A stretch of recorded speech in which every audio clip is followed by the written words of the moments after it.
join me in lighting the chalice? The words are in your order of service. We light this beacon of hope, sign of our quest for truth and meaning, in celebration of the life we share together.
Good morning.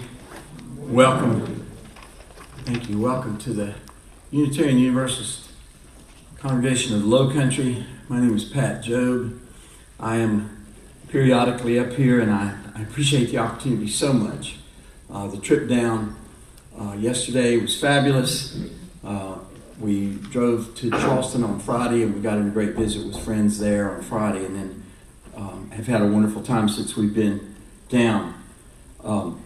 The reason that I wanted to usurp Charlie's privilege of doing the welcome is because I have some particular people that I want to welcome this morning. But before I do, I want to echo something that Charlie often says up here. If you are a first-time visitor or a second or third-time visitor, you need to know you are among some of the most delightful, warm, embracing, compassionate, kind people on the face of the earth. You have made it to the Mount Olympus of kindness and wonderfulness. And we're so glad you're here. But I'm combining my welcome with our opening words. And our opening words come from Mae West via my brother, Bill Jobe. Bill sends out a quote every morning, and on Friday, his opening words were from Mae West. But before I share the words of this iconic bad girl, let me say a thing or two about my brother. You can't wait, can you? He is the most decent, kind, generous, and hardworking man I can imagine. You may know someone better, and if you do, I would love to compare notes.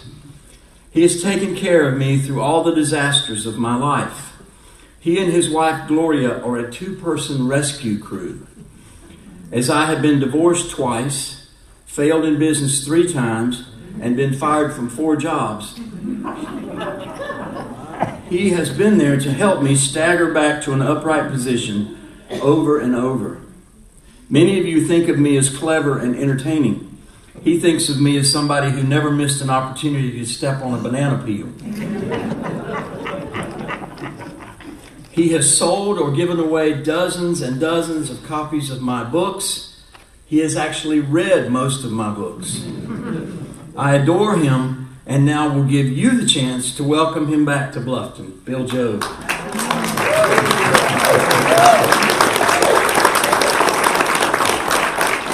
And here are the words of Mae West.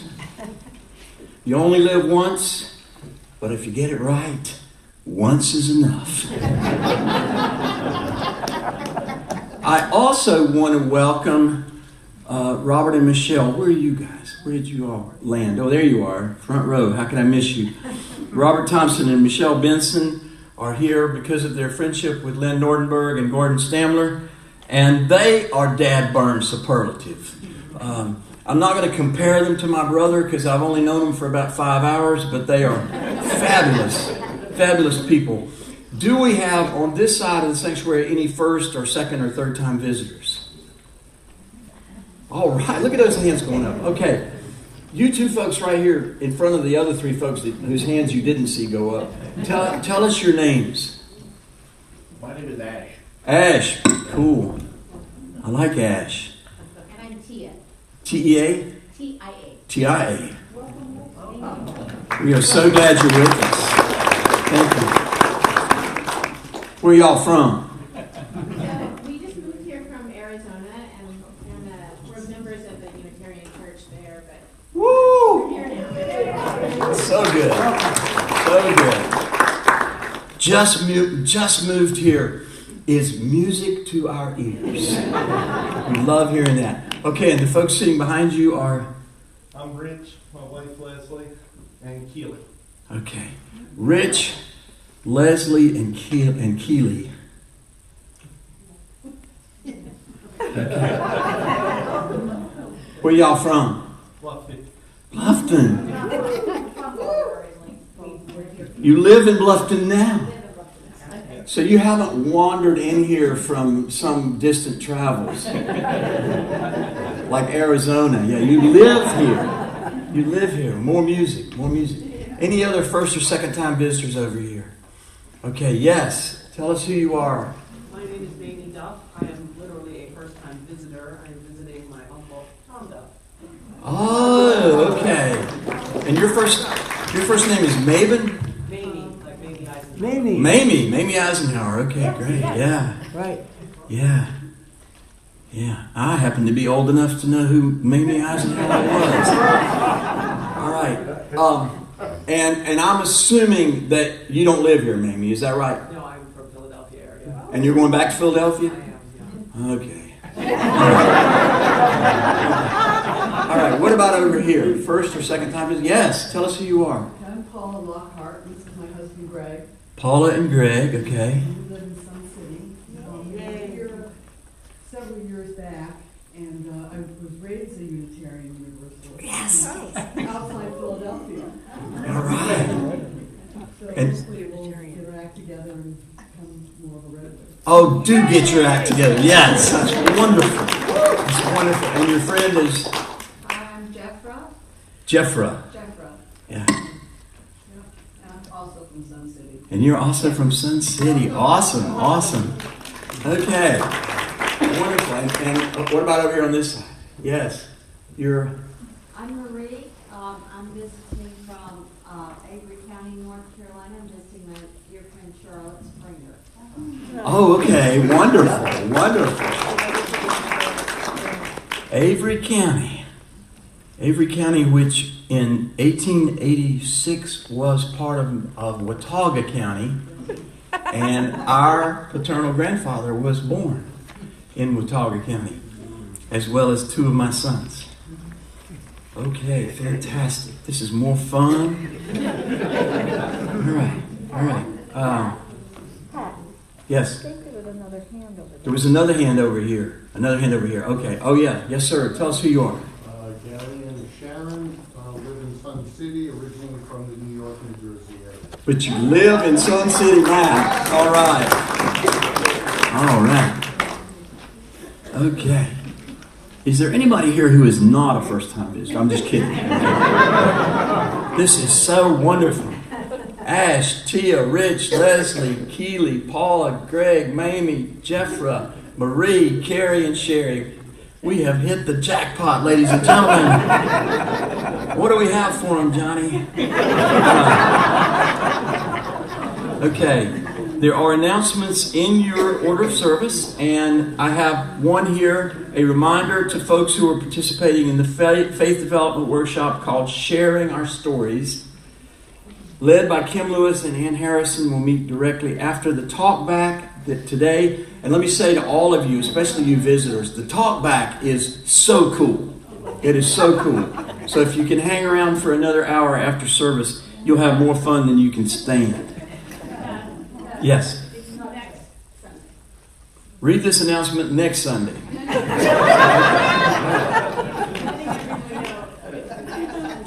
Letting everyone know that it's next Sunday. Okay. All right. This is great. This is great. Okay. There are other announcements in your order of service. Please be attentive to those and respond appropriately. One more announcement. Okay.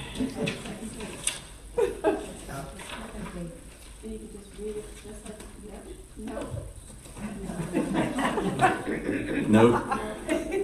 There is one more announcement, but it's a mystery prize, and it will be won later on in the service when Ann Harrison is.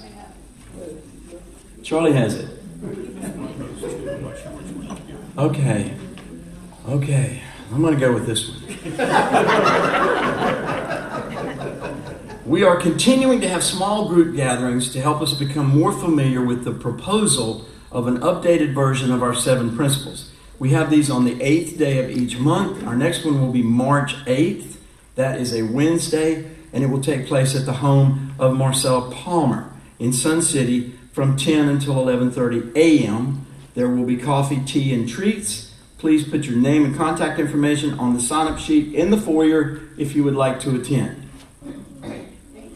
Our opening hymn is number 123, Spirit of Life. Please stand as you're able. Join us as we rock the house.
Before we come to the joys and concerns, a couple things I want to say before we get started. First of all, I love having Pat Jobe in the house because I never know what's going to happen next.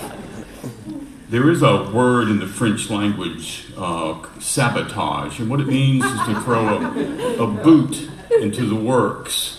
Yesterday afternoon, my stomach threw a boot into the works, and it's completely rearranged what we were going to do today. For that reason, I'm looking very much forward to seeing what comes out of the wreckage that is today. Understand that, understand that Pat was up late reworking the message for today. We have just finished our first path to belonging, and the fruit of that is here today. And I want to begin to introduce to you some of our brand new members who have recently signed our book. First is Ray Haley. So Ray, if you would please come forward. I'm going to present you with your gold badge. Ray's been so looking forward to getting rid of the paper and putting in the gold badge. Welcome, Ray. Beth Reinders. Thank you, Beth.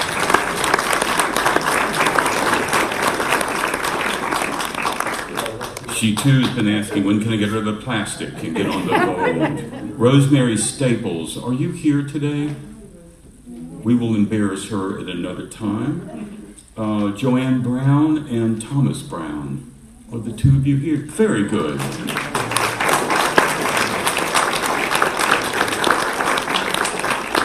Tom, can I make you responsible for your wife's badge too? Okay. We'll see how good you are with that. Stephen Clark. And Andrea Baker.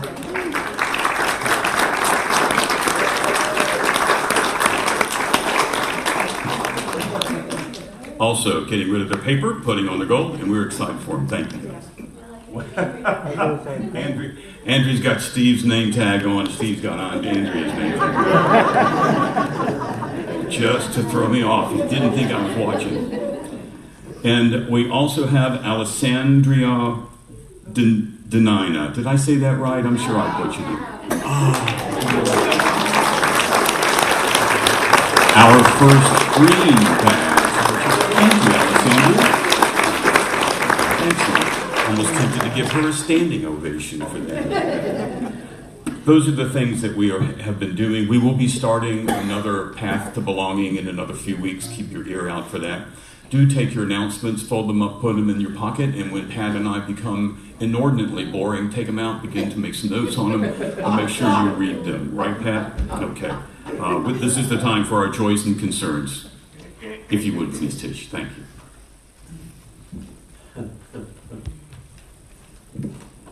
Good morning.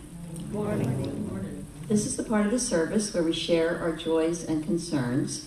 We believe that by sharing our joys, it enhances them, and by sharing our concerns, it makes them easier to bear. This part of the service is not streamed, and we ask that you not make any announcements nor political statements. If you have something to share, come forward, state your name, take a stone from the table, share your joy or concern, and then place the stone in the carol.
I have 2 stones for the joys and concerns that remain in our heart. I'll put those in here. And if you would turn to page 433 and read along with me as soon as I put my glasses on so I can see. 433 and 434.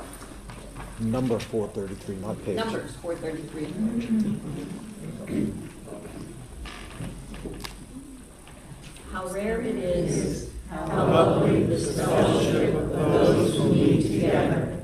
May we be reminded here of our highest aspirations and inspired to bring our gifts of love and service to the altar of humanity.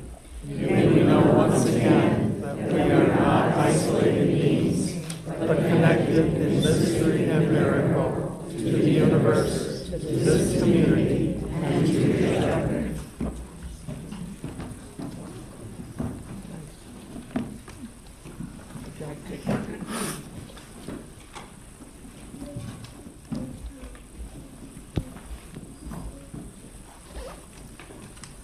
Good morning, everybody. It says in your program that what's up next is to share from your abundance, okay? And it tells you what to do because your food is going to be donated to Sandalwood Food Pantry, and if you have it and when you have it, please leave it in the back.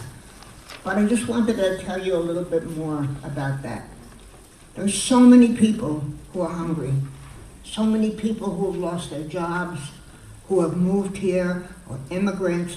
People need food, and they need help, and they need to feel that they're not alone, okay?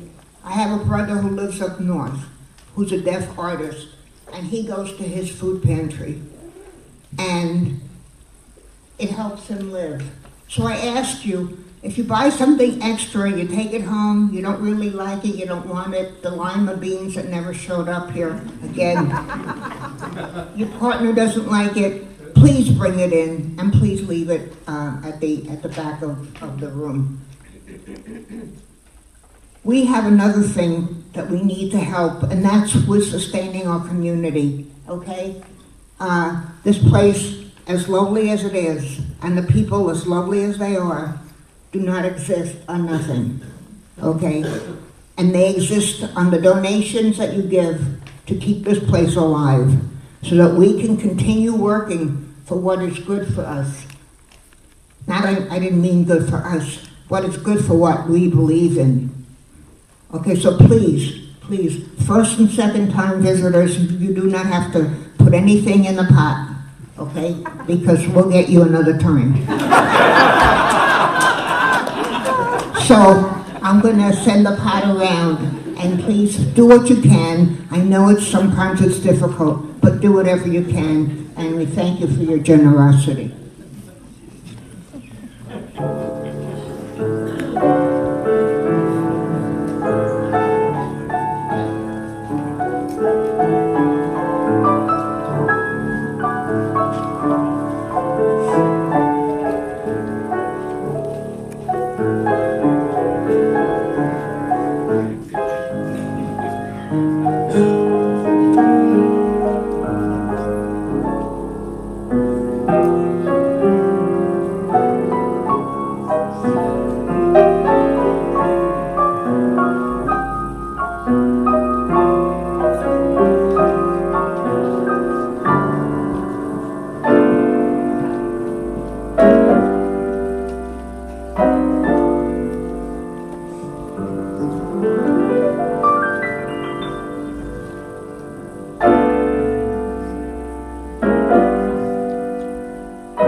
Thank you very much, and I'll now turn the program on to the two reverends.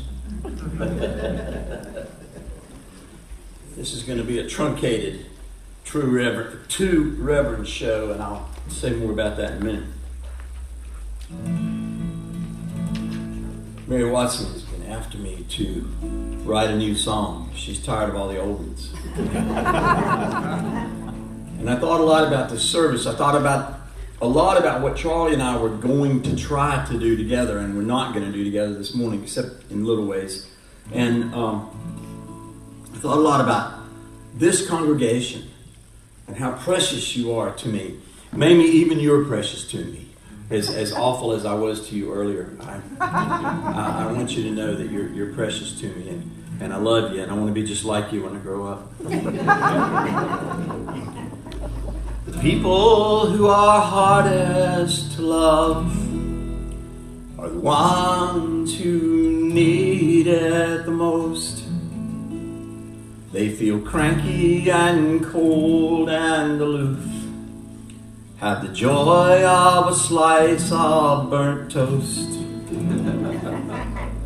Give them a wide path to ramble.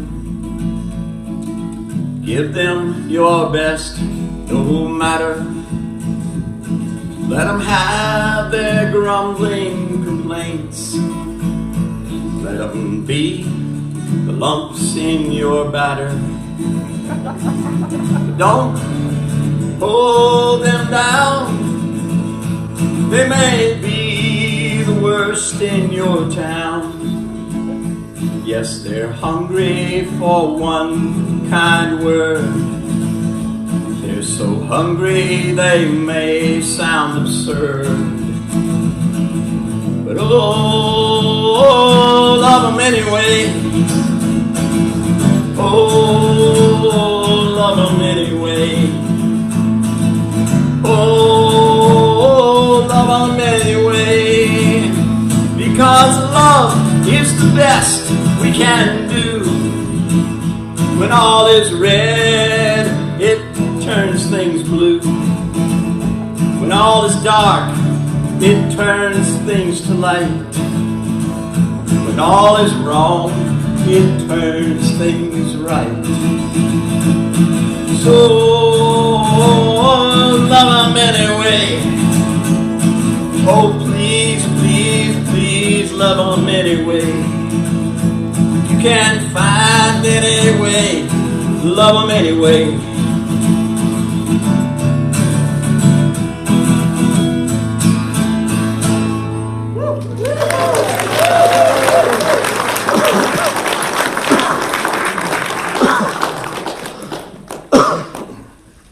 It has been such an interesting process to get to this moment. Charlie and I have been planning for months to be together up here.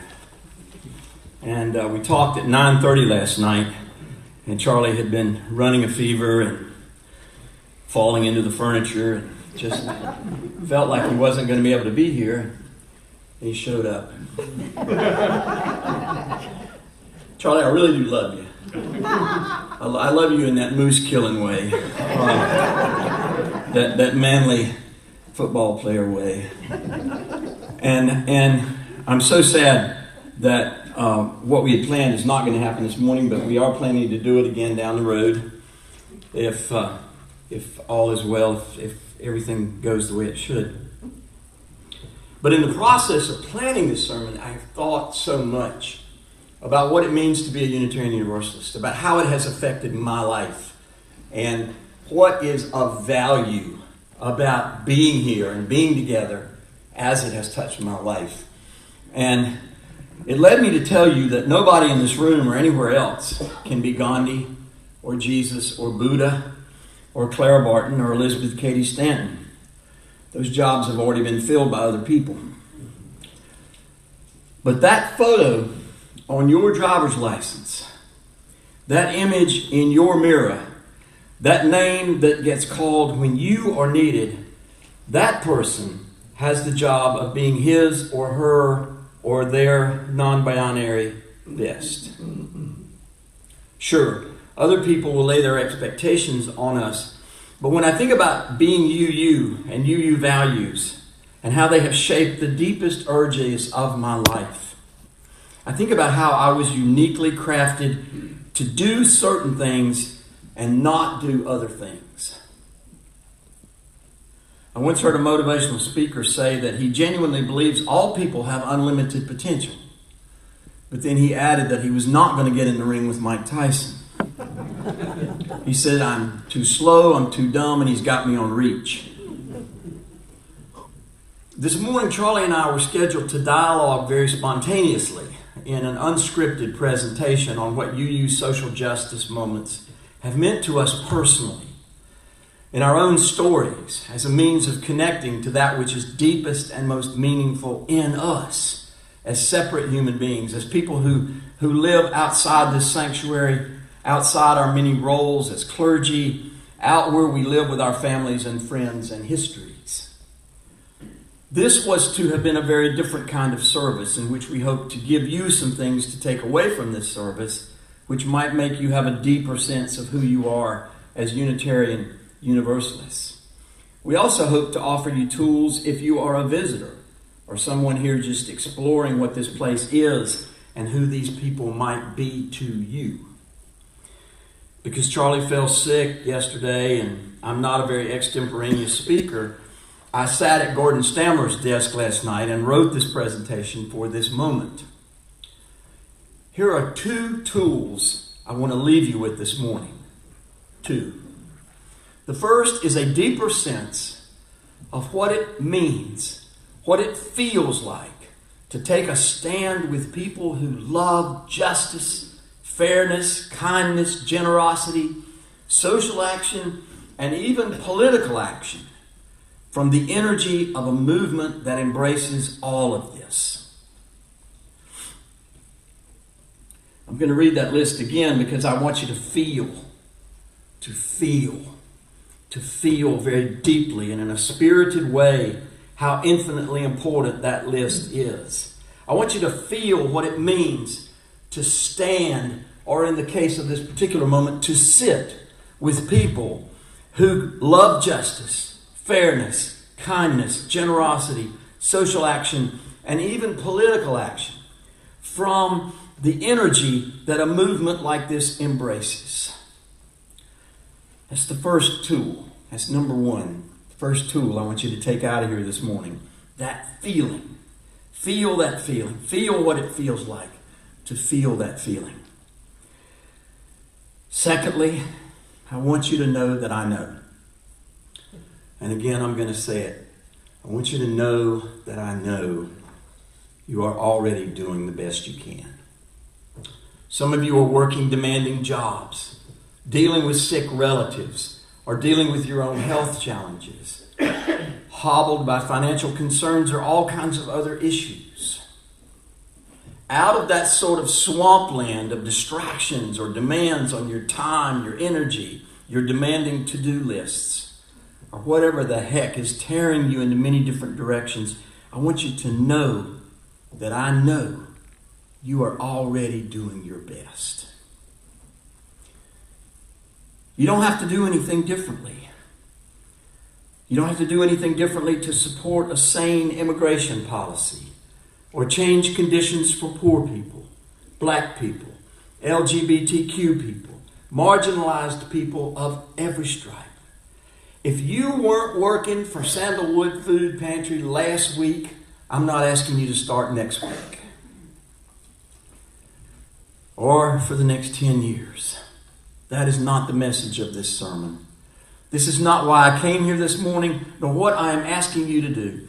And the same goes for animal rights, the ACLU, the Immigration Coalition, Habitat for Humanity, the Red Cross, the Girl Scouts, the American Friends Service Committee, or the Society for the Prevention of Cruelty to Dysfunctional Families.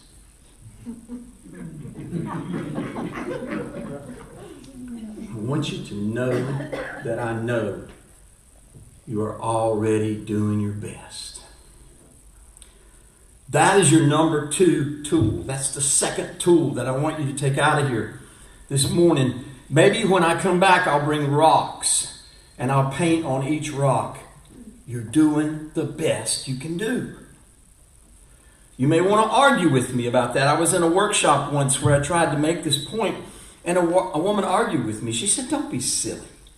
Don't be silly. Many times in my life, I have not done the best I could do.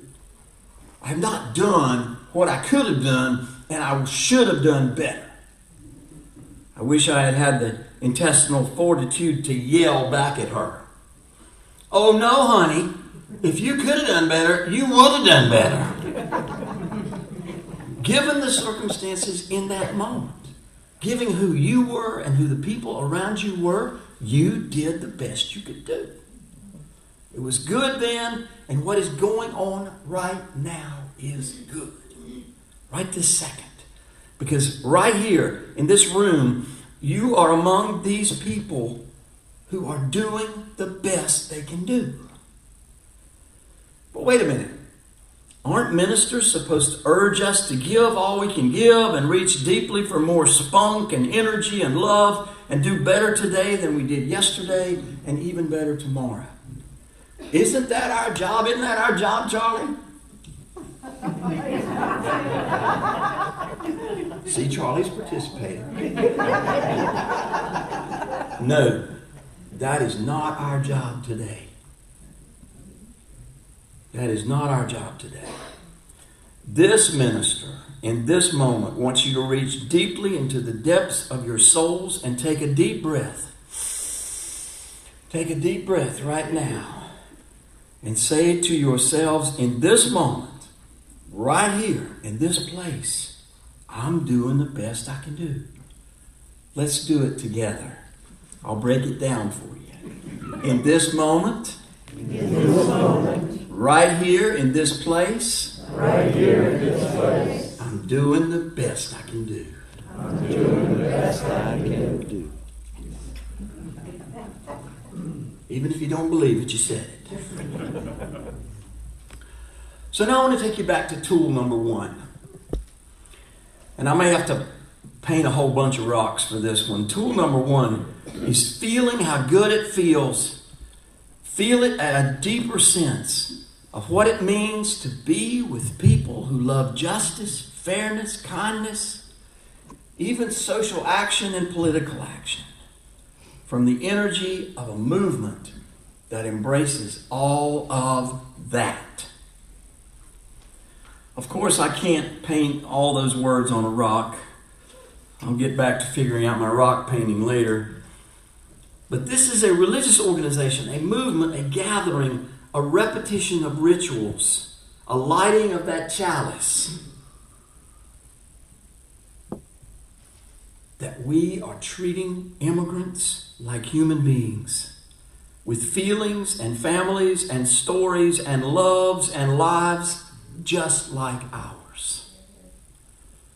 This is a religious organization, a movement, a gathering, a repetition of rituals, a lighting of that chalice right over there that stands for treating black people and Asian people and LGBTQ people and poor people and rich people and people with all kinds of challenges and hurts and fears and joys and sorrows like human beings with feelings and families and stories and loves and lives just like ours. So tool number 1 is to feel how good that feels. Charlie and I had imagined ourselves telling stories. So I'm going to tell you my story. I spent 10 years preaching 50 sermons a year about the Jesus of the Christian Bible. Roughly 500 sermons. I never talked about politics because I was a liberal Democrat, a democratic socialist, in fact, among right-wing homophobic Republicans. Moses and the Israelites wandered in the wilderness for 40 years. I only had to wander in the wilderness for 10 years. And we didn't disagree about everything. We all knew racism was wrong, and some black people even joined our church. In fact, when the first black woman joined our church, a rather racist member came to me and said, "How do you think she feels going to a white church?" I said, "She doesn't go to a white church. She goes to an integrated church. She liked that, I liked that, he didn't. We all knew that poverty was a call on our lives to serve the poor. We had no common ground at all around LGBT equality. To my mind and heart, opposing racism, poverty, and homophobia all came out of the same box of crayons. If you are for fairness for anybody, you are for fairness for everybody. Can I get an amen, Charlie?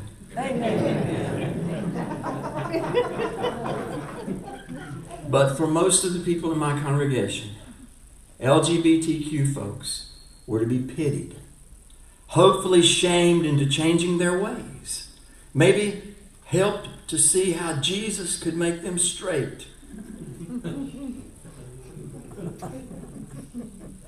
This was a Methodist church, and most of you who read this kind of news are aware that the Methodists are breaking their hearts as they break apart over the issue of LGBT ordination and the blessing of same-sex marriages. This was the world I lived in. This was the soup I swam in. Any embracing of LGBTQ folks was sinful and wrong. And if I was tilted that way, I was sinful and wrong. It didn't come up every day, but it came up often enough for me to feel somewhat lost at sea. No land in sight, bobbing on waves of distrust and shame, and the ability to encourage people to love whom they loved and to be able to express the truth of their sexuality. It was a kind of hell on earth.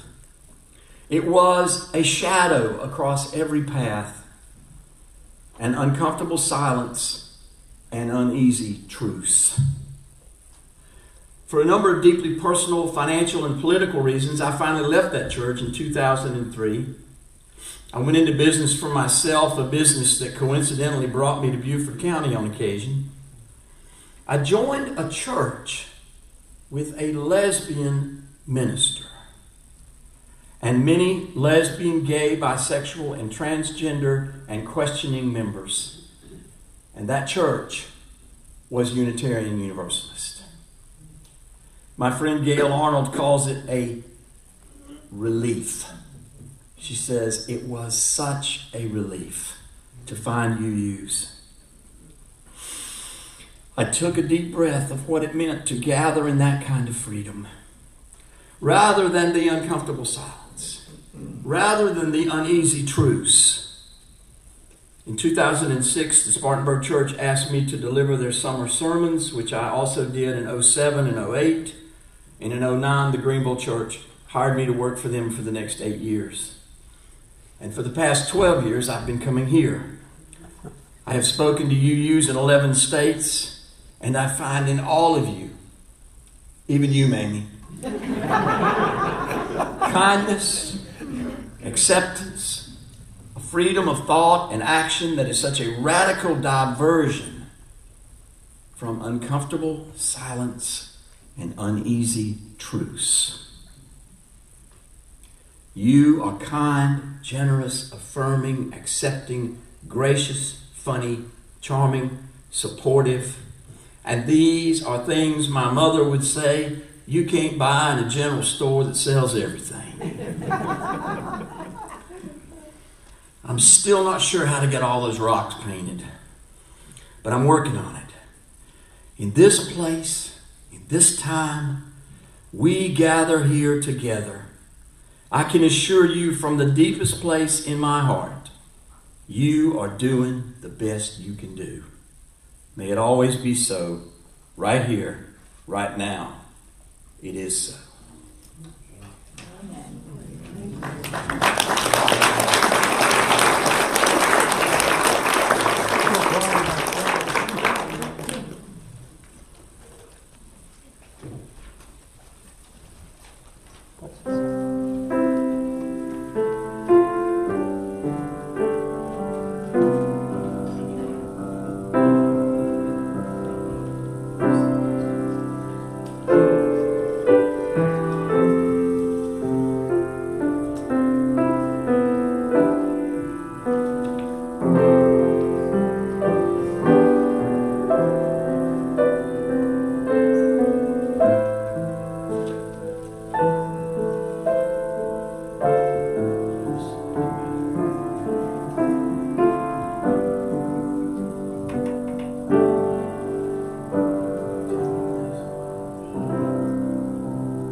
Good morning, everybody, again.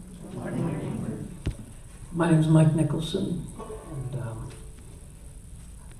I want to share a song with you this morning. It's called I Love, and some of you may have heard me sing it before. But I would invite everybody to join me in the chorus, which is pretty simple. Kind of goes like this. And I love you too. Want to try it? And I love you too. Beautiful.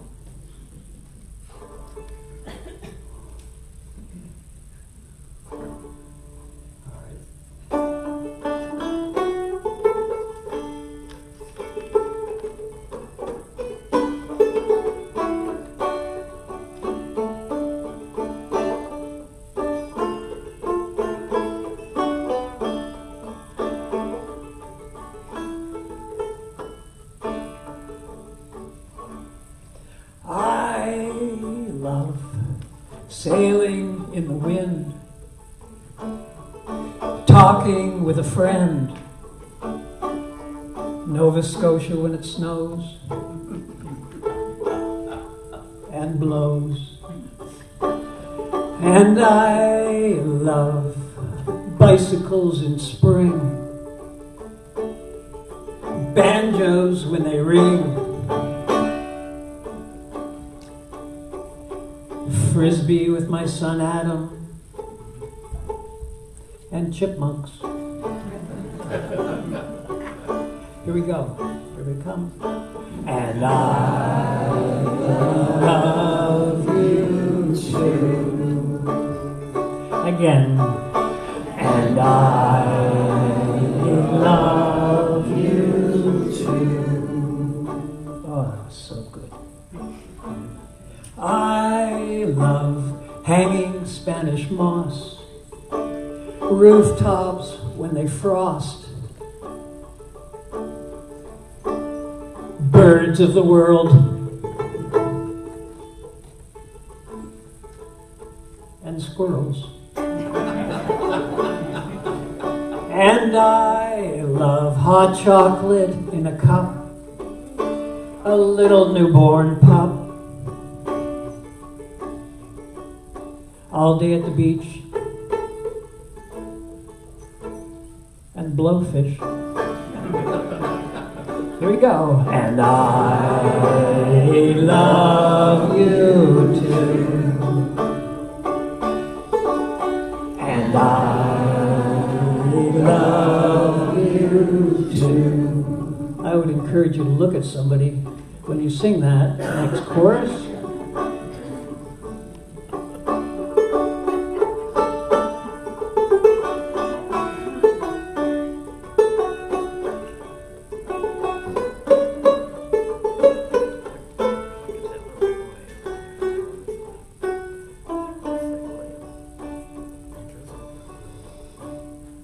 I love pelicans in flight, little churches painted white, everybody here, and turtles. And I love my little grandson boys. I love playing with their toys.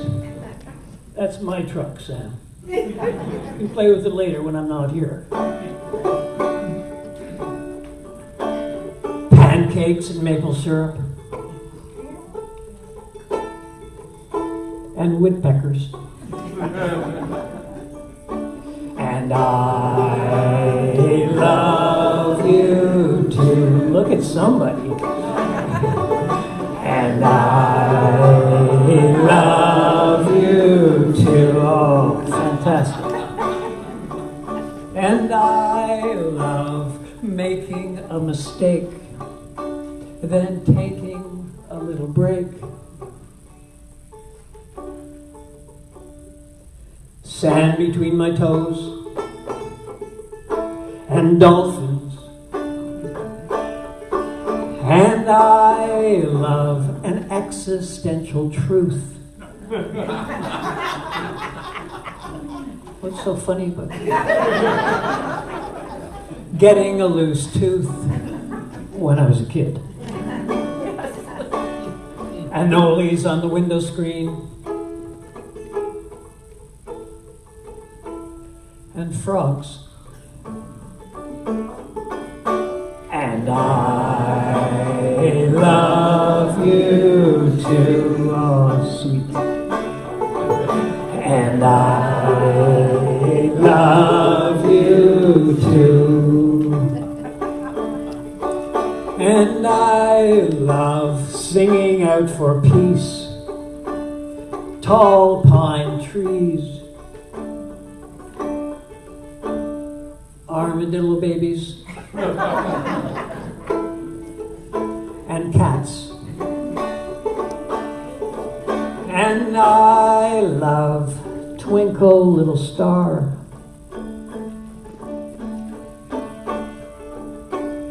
Fireflies in a jar, as long as you let them go. Love that never ends. And Betsy.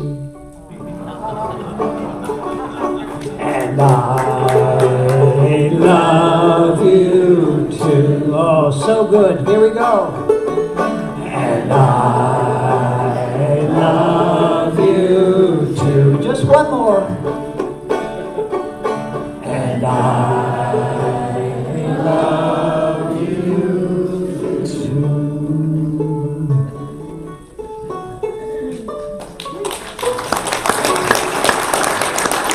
Thank you.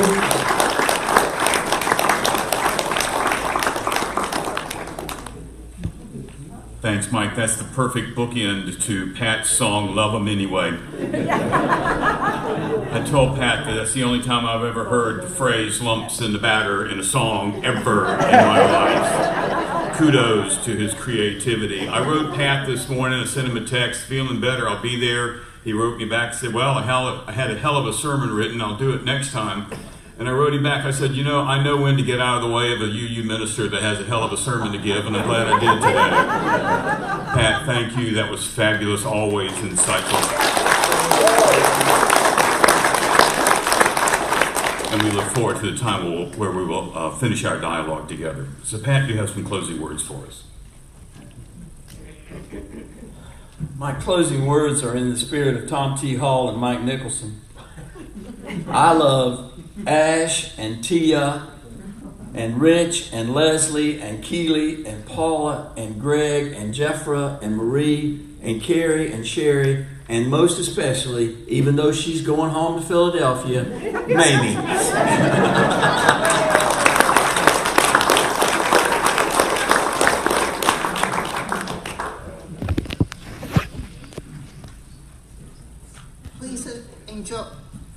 Please join me in extinguishing the chalice. Can we stand together, please?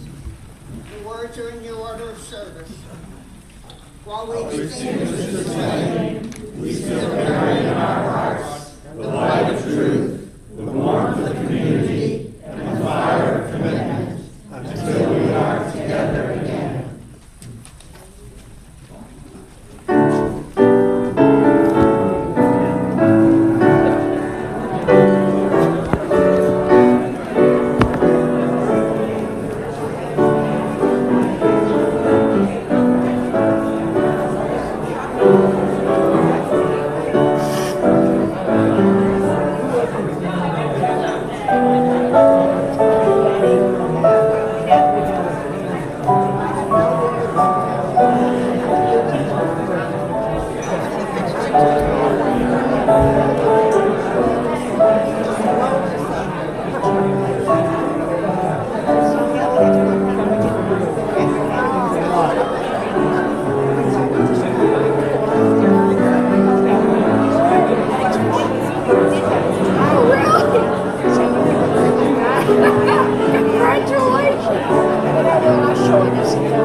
Pro.